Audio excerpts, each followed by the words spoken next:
მოგესალმებით, ქალბატონებო და ბატონებო, ვაგრძელებთ ჩვენ საუბრებს ციკლიდან ქრისტიანობა და თანამედროვეობა. და დღეს უნდა ვისაუბროთ ასეთ თემაზე, რომელიც ძალიან ხშირად იღვიძებს ხოლმე, ეს საკითხი იღვიძებს ხოლმე ხშირად, როდესაც ახლდება ახალი წელი.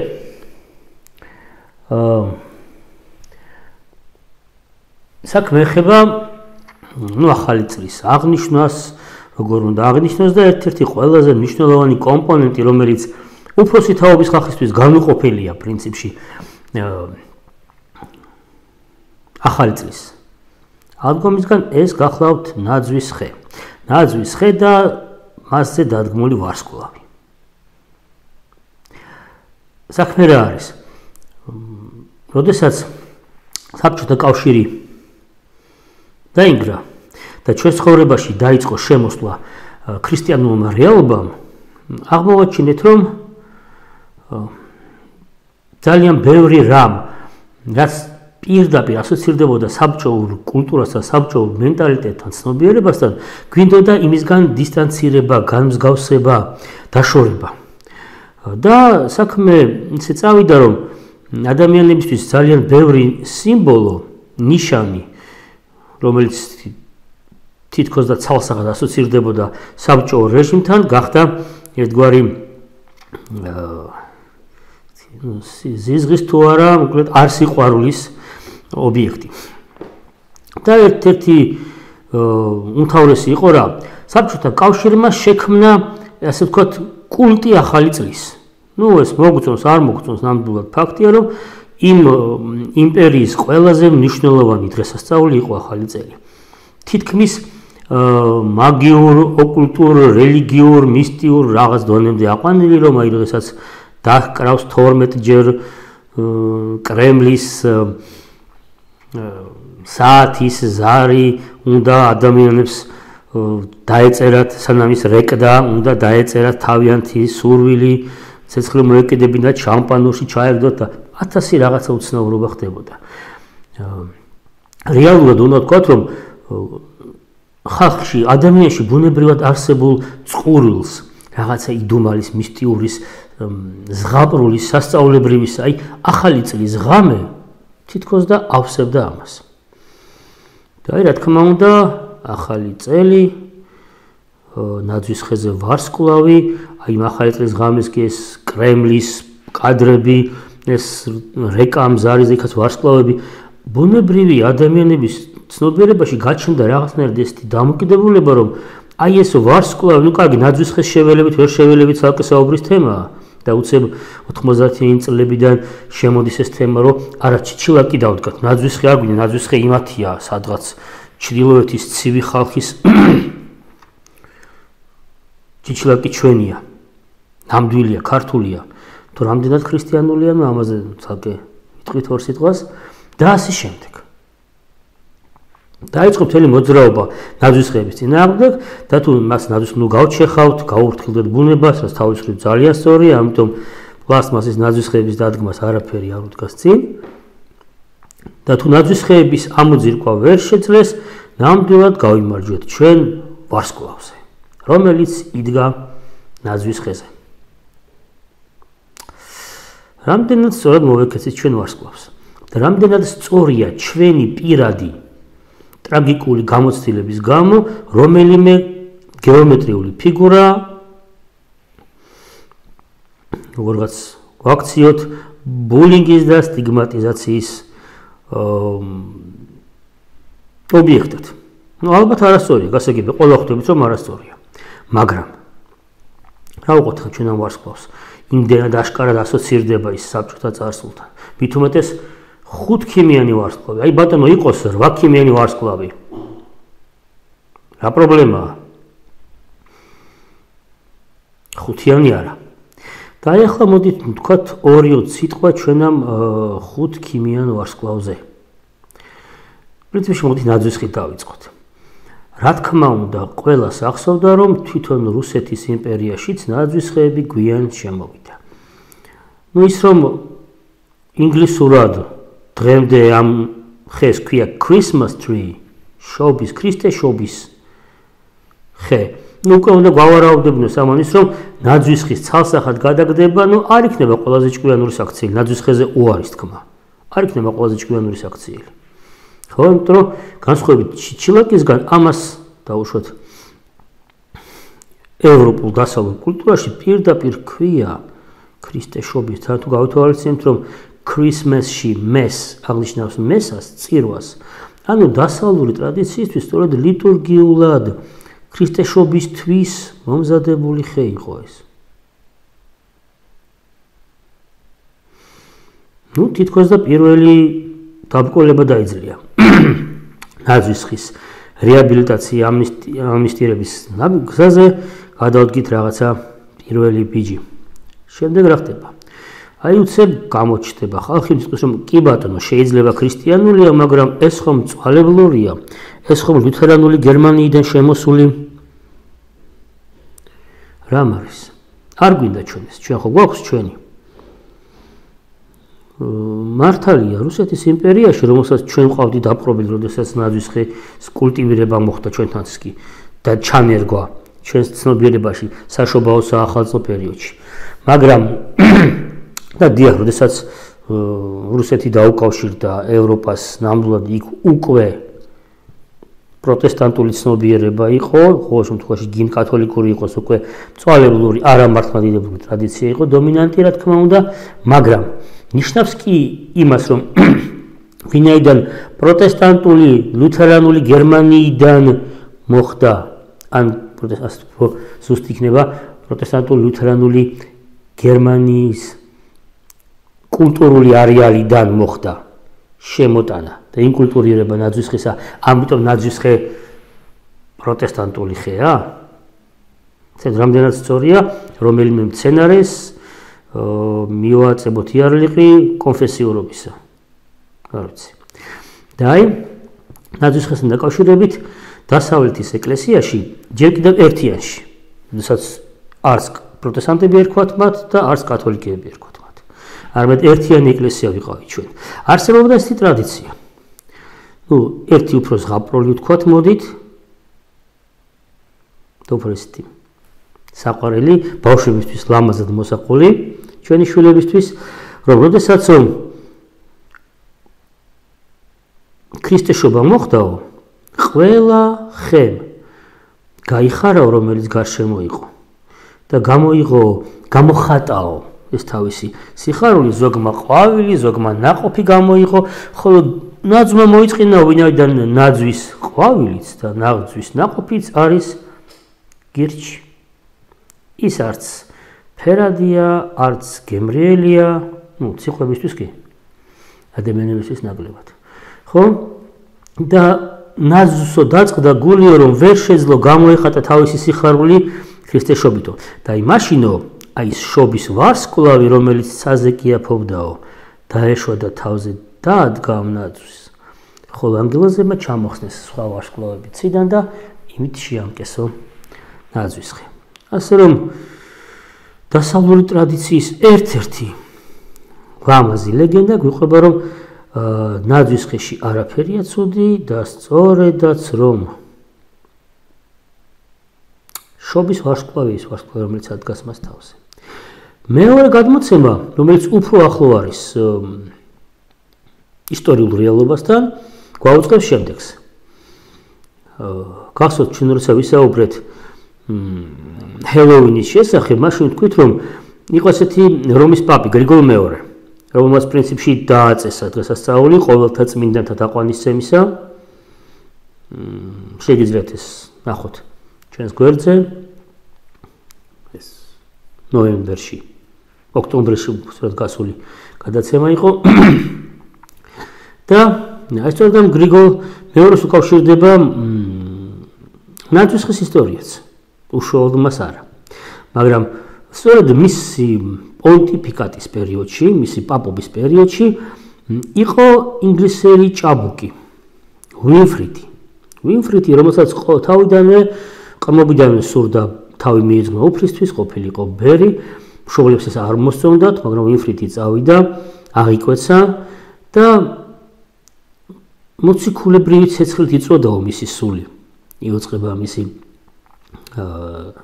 ბიოგრაფია და მას სურდა სახარების სინათლე მიეტანა წარმართებთან და მან გადაწყვიტა მისიონერული მოგზაურობით წასულიყო გერმანელთა ტომების მოსაქცევად. და მე მიდის მოაქცევს თეორიულ ტომებს, იქ აარსებს მონასტრებს, პაპს მოახსენებენ ამ წარმატების შესახებ, პაპი მას ხელს დაასხამს და ასე შემდეგ. ხო, როდესაც ვინფრიდი ხდება ბერი, ის ცნობილია ბონიფაცის სახელად. წმინდა ბონიფაცი. ერთ-ერთი უდიდესი მოციქულთა სწორი, ვინც ყოფილა ჩრდილო-დასავლეთ ევროპაში. და ერთ-ერთი ისტორია მოგვითხრობს საინტერესო რამეს. ამ ისტორიას რამდენიმე ვერსია აქვს, უფრო ვრცელი და უფრო მოკლე, ნაწილ-ნაწილ ორივე შევეხებით ალბათ. ერთ-ერთის მიხედვით ერთ-ერთ ქალაქში იყო ქალაქთან იყო დიდი მუხა, რომელიც მიძღვნილი იყო ღვთაება თორისადმი. მოგესალმებით სკანდინავური მითოლოგიის გერმანელთა და სკანდინავიელთა საერთო მითორელიგიური სამყაროდან ეს თორი ჭიქაქუხილის ღმერთი, რომელიც ძალიან პოპულარულია ჩვენი შვილების სამყაროში მარველის კომიქსების წყალობით და ფილმებით, რომელიც გადაღებულია ამ მარველების კომიქსების მიხედვით. და ამ თორისადმი მიძღვნილი მუხისთვის ხდებოდა მსხვერპლშეწირები, მათ შორის ჩვილ ბავშვებსაც წირავდნენ მსხვერპლად. და წმინდა ბონიფაცი აღერთო საღვთო მოშორეობით, რომ ეს საშინელება აღმოეპყრა. მიდის, ჩავა და ძალიან ეშინათ მის მოწაფეებს, რომ სწორედ იმ პერიოდში მივიდნენ ზამთარია, შობის პერიოდია, შობის მარხვის პერიოდია. და სწორედ ამ დროს იქ აპირებენ მსხვერპლშეწირვის აღსრულებას და მისი მოწაფეები ძალიან შეშინდნენ და მოთხოვენ ნუ გეშინიათ, ახლა იხილავთ ღვთის ძალას. რომლის წინაშეც იგულისხმება ღვთის ძალა ჯვარი, რომლის წინაშეც ნებისმიერი ხე უძლურია, მაშინ იხსენებს ის წმინდა იონე ნათლისმცემლის სიტყვებს, რომ ცული უკვე დევს ხის ძირას და მოიჩეხება ხეები და ერთ-ერთი გადმოცემის მიხედვით მას ცული, რომელიც ჰქონდა მოგესალმებით ვიკინგებისთვის იმ სამყაროში, ვინაიდან ლითონი ძვირი და იშვიათი იყო, ძირითადად უფრო იაფი იარაღი ეს იყო ცული, რა თქმა უნდა, საბრძოლო ცული იქნებოდა თუ ეს ყოფით ეს სულ ერთია, ძირითადად ცული იყო ძირითადი იარაღი მათი. და ერთი გარდამოცემა, რომ ორპირიანი ცული იყო, ანუ ჯვარს ქმნიდა ტართან ერთად ეს და მივიდა და თქვა, რომ ქრისტეს ძალით ის ამ უზარმაზარ მუხას, რომელიც ძალიან დიდი იყო, მრავალწლოვანი მუხა იყო, მოჩეხავდა. რა თქმა უნდა, წარმართება სასაცილო დაიგდეს, ეს როგორ უნდა მოჩეხო შენო და მოჩეხავს წმინდა ბონიფაცი ამ ხეს და ეს ხე რო დაემხობა წარმართებია შეძრწუნებულები და მაშინ ეს ეთქვის, რომ თაყვანი ეცით ჩვილს დაბადებულს და კინო შეწირავთ ბავშვებს ხებულად. არამედ თავად მას ჩვილს მარადიულ ყმა ემანუელს მიარქვით მსხვერპლი, თქვენი გული, თქვენი თავი მოაქცევს იქ ხალხს და მას შემდეგ ეს მუხა რომ დაეცემა. სადაც დავარდა, იქ იდგა ნაძვი. დაიო თავად თქვენმა ხემ თაყვანის ცარა ამ ნაძვსო, თუ მაინც და მაინც ხე გსურთ თქვენ, ნიშნად და სიმბოლოდ და მოგესალმებათ ჩრდილოური ხალხების თუ კი ჩვენ მოდაში გვაქვს რაღაც ეს აღმოსავლური კალენდარი, ამაზე ცალკე მოგვიწევს ალბათ საუბარი, როდესაც მოახლოვდება აღმოსავლური მთვარის კალენდრით ახალი წელი, მაშინ ვისაუბრებთ ამაზე ჩვენ.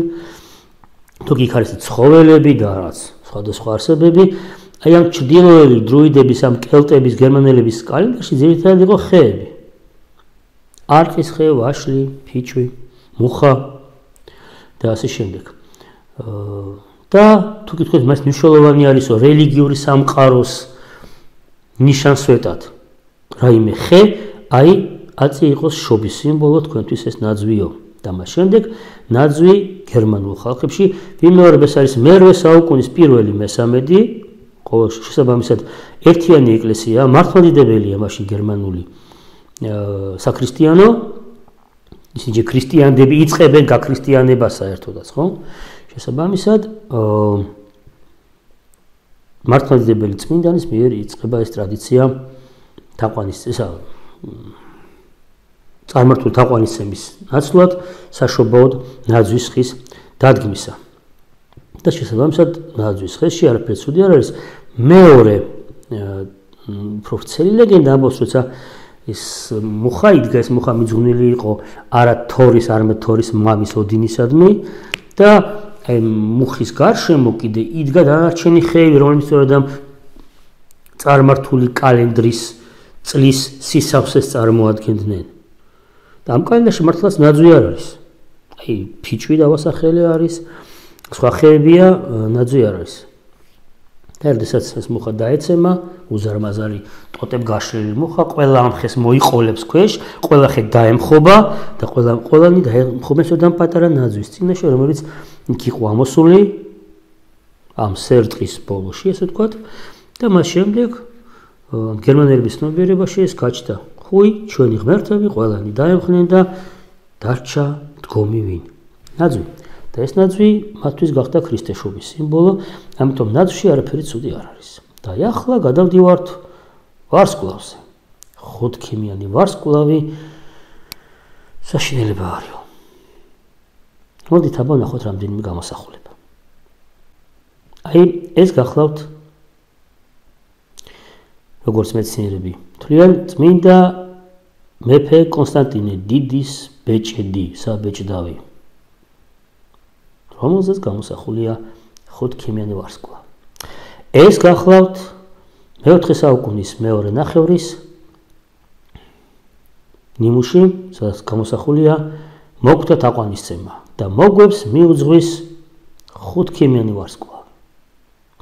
ეს გახლავთ მე-11-12 საუკუნეების სანათლავი, რომელზეც ხუთქიმიანი ვარსკვლავი გამოსახული და ბოლოს ნახოთ აი ასეთი გამოსახულება. წმინდა ნიკოლოზი, ქართული ჭედური ხატი, 1040 წლით დათარიღებული. ხელში უპყრია სახარება, სახარებაზე გამოსახულია არა ჯვარი, არამედ ვარსკვლავი. და თან თუ შეხედავთ, ეს ვარსკვლავი წაღმა არ დგას. იმიტომ რომ ძველი ხალხი, მართლმადიდებლები, ქრისტიანები არ აზროვნდნენ როგორც ჩვენ, ისინი ვინც გვიანდელი მასონური თუ ფსევდოგნოსტიკური და ოკულტური რაღაც უცნაურობებით ვართ დაშინებულები. ამიტომ მათ ვარსკვლავი და მათ შორის არც ხუთქიმიანი ვარსკვლავი არ აშინებდათ. არამედ მათთვის ეს იყო სწორედაც სახარების სიმბოლო. ვარსკვლავმა ახარა პირველად სამყაროს ქრისტეს მოვლინება და ისინი ვინც ვარსკვლავს მსახურებდნენ, მათ ვარსკვლავით ისწავლეს თაყვანისცემა მზისა. ასე რომ ძალიან კარგი იქნება თუ თქვენს ოჯახებში იდგება ჩიჩილაკი, რომელიც ასევე როგორც მოიხსენებათ ქრისტიანობა ფერისცვალების რელიგიაა და როგორც სხვა რამეს იგივე ამ ნაძვს ცნაური წარმართული შეხედულებებიდან, ხეების მიმართ დამოკიდებულებიდან ფერი უცვალა და ქრისტიანულ კულტურაში ჩართო ნაძვის ხე. ასევე ეს ჩიჩილაკიც, რომელიც რა თქმა უნდა თავის დროზე წარმართული ქრისტიანობამდელი ქართული კულტურის ნაწილი იყო, ხდება მისი ფერისცვალება, მას უწოდეთ შემდეგ წმინდა ბასილის წვერებს, სიმბოლიკა თავზე რომ ჯვარია გამოსახული და ასე შემდეგ, ხდება მისი ასევე ინკულტურაცია ქრისტიანულ ცნობიერებაში და ყოველდღიურობაში.